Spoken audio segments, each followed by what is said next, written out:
My name is Walter. I'm 71. 3 months ago, I got a call I thought only happened to other people. Stage 3 pancreatic cancer. The kind of sentence that turns your calendar into something you stop trusting.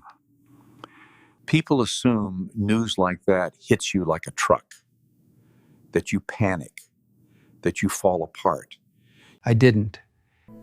I sat in a cold, fluorescent office and watched the doctor's lips move. Treatment options, risk percentages, timelines. And my mind did something strange. It didn't go to fear. It went to accounting. Because the real terror wasn't, I might die. The real terror was this: I could die and realize I never lived the life I kept postponing. That's what nobody tells you. The diagnosis doesn't just threaten your body. It exposes the lie you've been living on. The room was sterile in a way that felt insulting. White walls, a poster about healthy habits, a sink you weren't supposed to touch. The doctor spoke calmly, like she'd memorized empathy. I nodded like a responsible adult. I asked the right questions. And chemo schedule, surgery possibility, side effects. Then I went home and did what people do when they're trying not to feel. I called my wife. I told my kids. I booked appointments. I read articles I didn't understand and pretended I did. The first week wasn't dramatic. It was paperwork with a pulse. You'd think cancer would make you spiritual. It doesn't. At least not at first. At first, it makes you efficient. Very efficient. You become a project manager for your own death. And if you stay busy enough, you can almost convince yourself that nothing has changed. Almost. It hit me in the second week, not in the doctor's office, not when I signed the consent forms, not when I watched my wife's face try to stay composed. It hit me on an ordinary morning. I woke up before sunrise and saw my wife asleep beside me. Her hand was curled into the same small shape it's been for decades. Familiar, peaceful, unaware. And I started crying. Not because I was scared of dying. I was crying because I could see my entire life laid out like a map. I could see the turns that looked sensible in the moment and poisonous in slow motion. You don't realize what you traded until you finally stop moving. You don't hear the cost while you're busy paying the bills. You hear it when time gets quiet. That morning, the question wasn't, how long do I have? The question was worse. What did I do with the years I already had? And once that question shows up, you can't talk it back into the dark. I spent most of my life being a good man. I worked a stable job for nearly 4 decades. I kept my head down. I paid the mortgage. I saved for retirement. I showed up on time. I didn't blow up my life. I didn't disappoint anyone. From the outside, It looked like I did everything right. From the inside, it felt like I was slowly going numb. I didn't hate my job every day. That would have been too honest. I hated it in a quieter way. Most days, The humming lights, the endless screens, the meetings that pretended to matter, the office politics people called professionalism. and I stayed because it was safe, because it made sense. Because I thought responsible meant endure. When I was in my early 20s, I wanted a different life, not a fantasy, not fame, just something that felt like mine. I wanted to work with my hands. I wanted to build things. I used to spend hours in my grandfather's shed when I was a kid. Wood dust on my shirt, the smell of cedar in my hair. The quiet satisfaction of making something real. And strukturkonsekvens and practical wins, doesn't it? So I chose the career that made people nod approvingly. And I told myself I'd come back to the other life someday. Here are the two sentences cancer forced me to admit.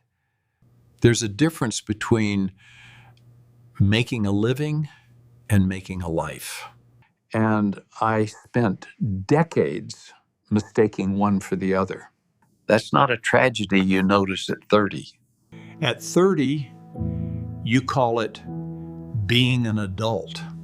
At 71, you call it what it is, a slow disappearance.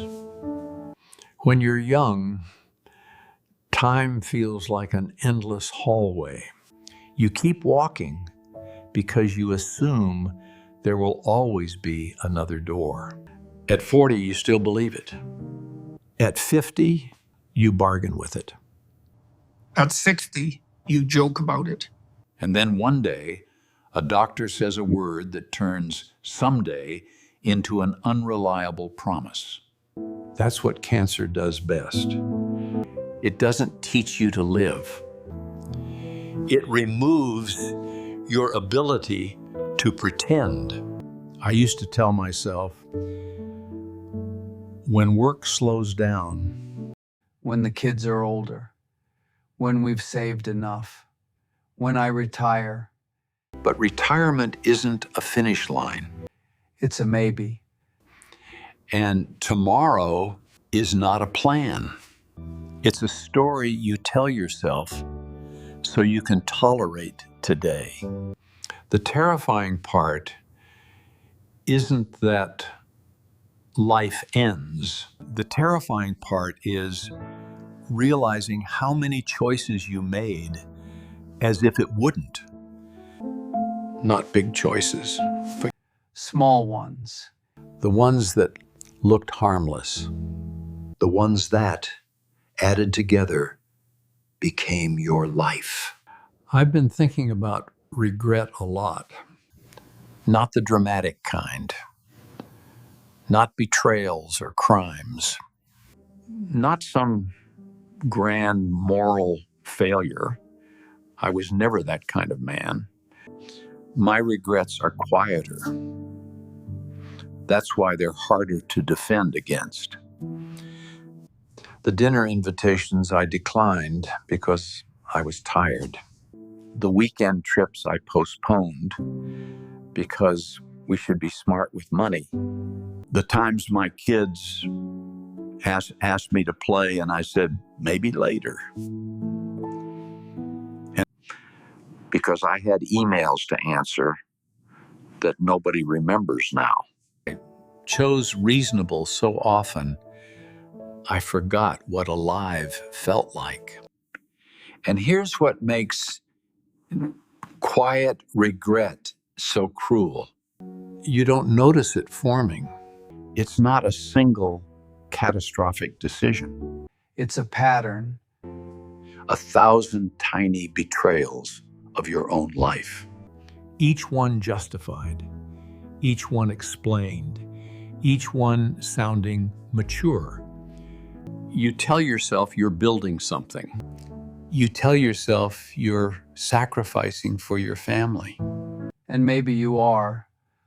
But nobody warns you that you can sacrifice so much that one day you wake up and realize you don't know who you are without the routine.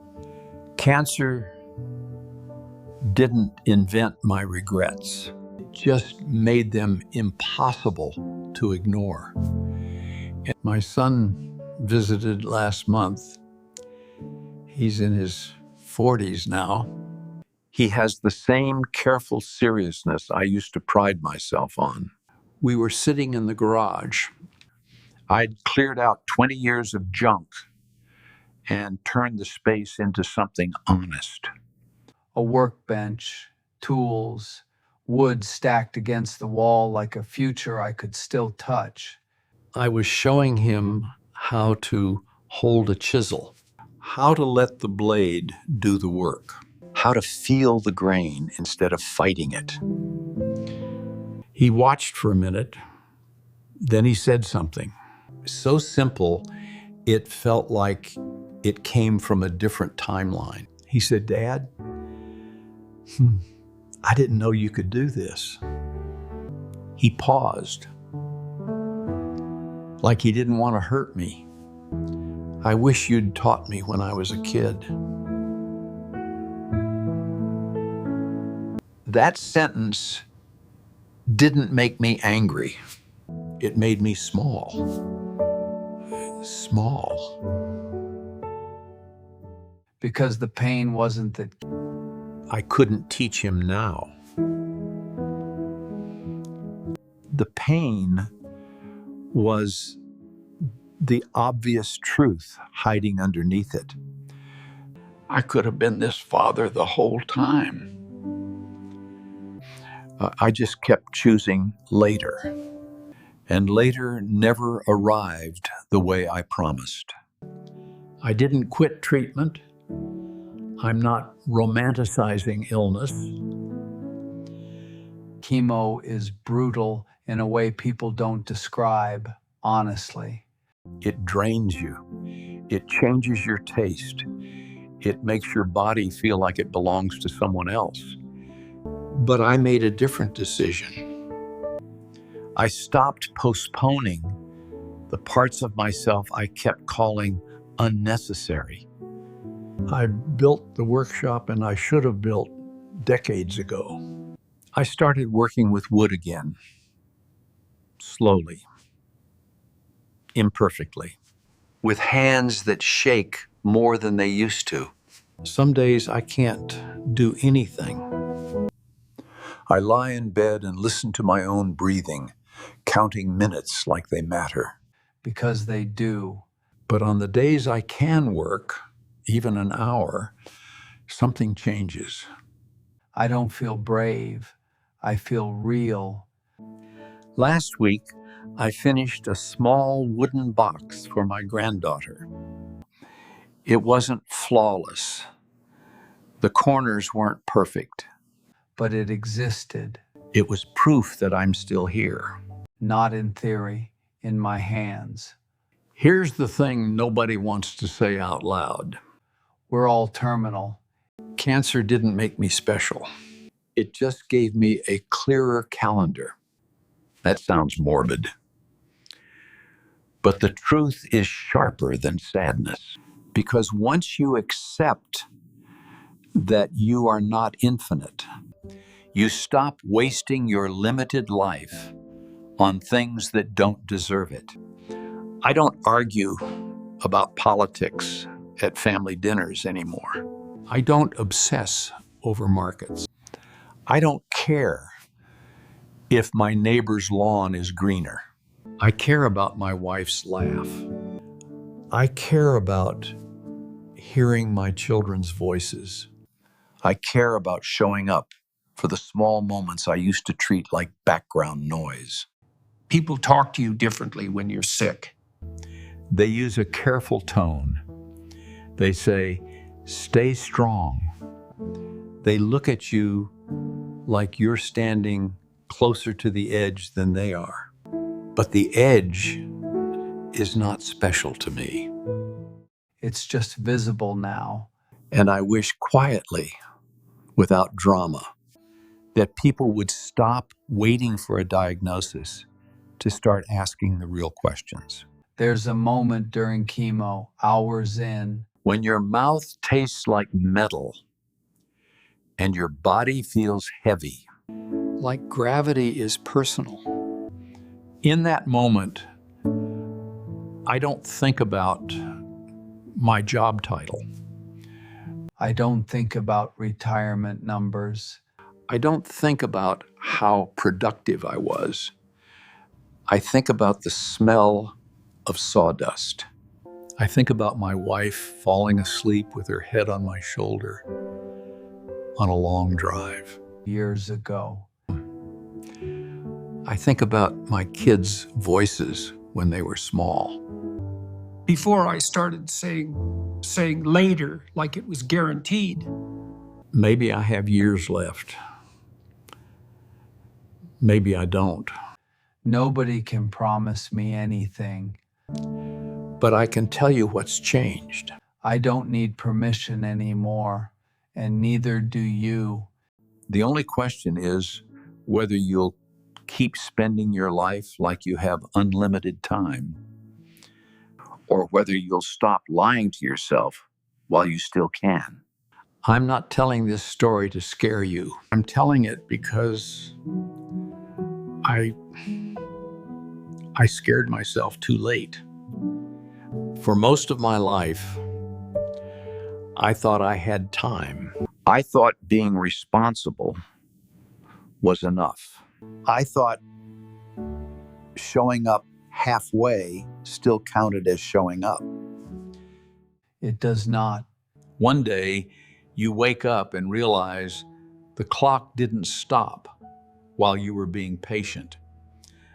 It just kept moving without you. I used to believe I'd live first and feel later. Now I know the truth. Later is where life goes to disappear. I don't know how much time I have left. But I know this. The days I'm present feel longer than the years I spent distracted. If you're listening and something in you feels uncomfortable, don't ignore it. That discomfort isn't fear. It's recognition. I'm not asking you to change your whole life. I'm asking you to stop pretending you'll get another version of it. Because one day, you won't be asking, what should I do? You'll be asking, why didn't I? And by then, the answer won't matter anymore.